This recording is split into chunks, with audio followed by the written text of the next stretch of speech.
Hello. So, are you ready to be the coffee bean? Well, for those of you who don't know what I'm talking about, I'm going to leave the link of my previous video in the description box below. So please check that out. So in life, neither the situations nor people are going to be the way we want them to be. Well, such is life. So how do we turn the tables around? How do we turn things in our favor? Well, so for that, I don't have a story today, but I have an experiment that was done by researchers at Harvard. Right? So they took a group of people who had never played a piano before, and they divided them into two groups. The first group was given a piano and were taught a simple musical note using all 5 fingers of their hands, which they had to practice daily for 2 hours for 5 consecutive days.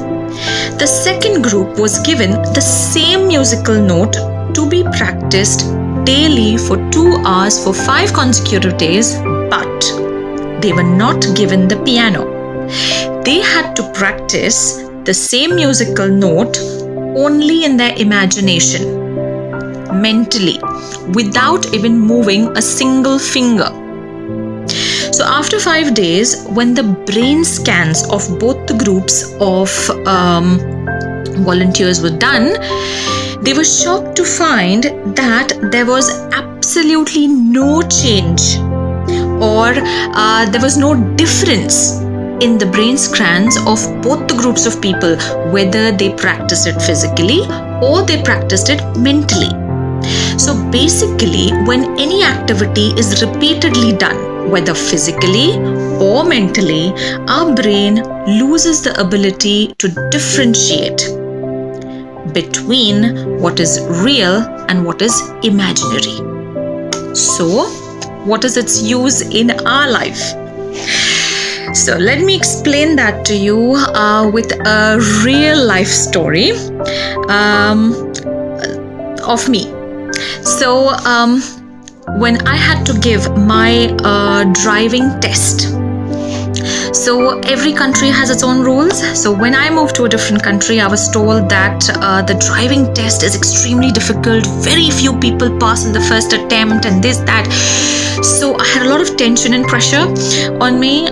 So the first thing that I did was I cut out all the negativity.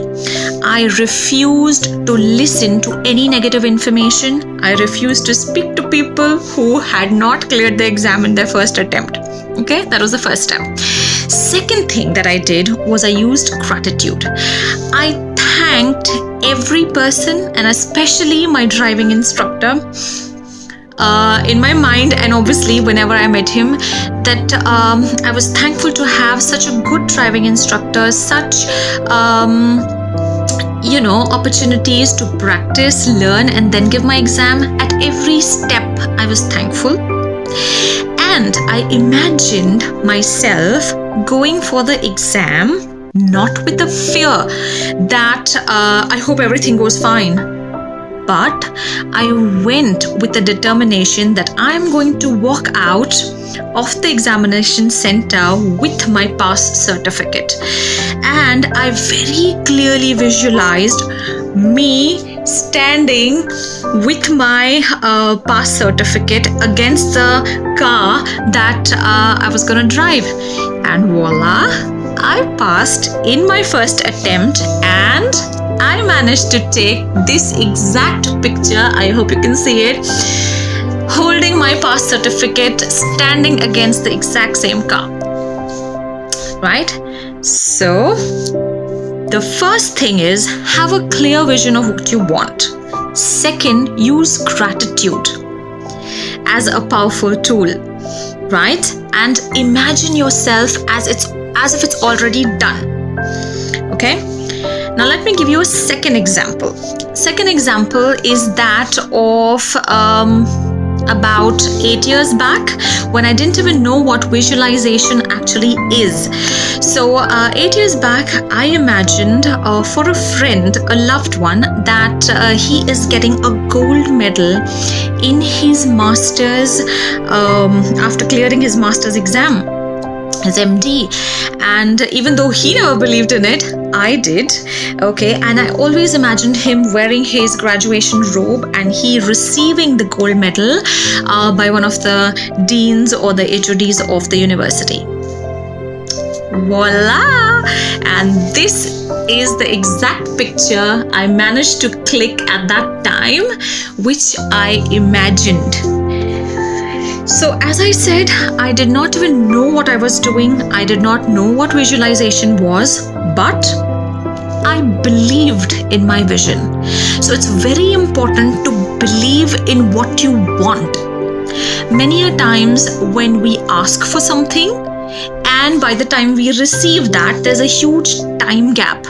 And what we tend to do is we tend to lose sight of what we've asked for. And we start thinking that maybe it's not meant for me. Maybe the other person is born lucky. Maybe it's not in my destiny. No, the universe always falls in love with a stubborn heart. Okay, so it's very, very important that you hold on to your vision. Now understand this. Energy flows where attention goes. Repeat after me. Energy flows where attention goes. And what are your thoughts? Your thoughts are pure energy. So, have a clear vision of what you want. Use gratitude at every step. Okay, because universe usually tends to answer your wishes through people. It will send the right kind of people, the right kind of connections at the right time. So be thankful at every step and believe in what you are asking for. So by these two real life incidents in my life, one thing that is very, very clear here is that visualization can be used for your own self and also for someone else, any loved one, for anyone. You can ask for good health, wealth, dream job, dream house, whatever you want. You can turn the tables around onto your favor. Okay, so you know the rest, that life is beautiful. It is always and always what you make of it. Think about it.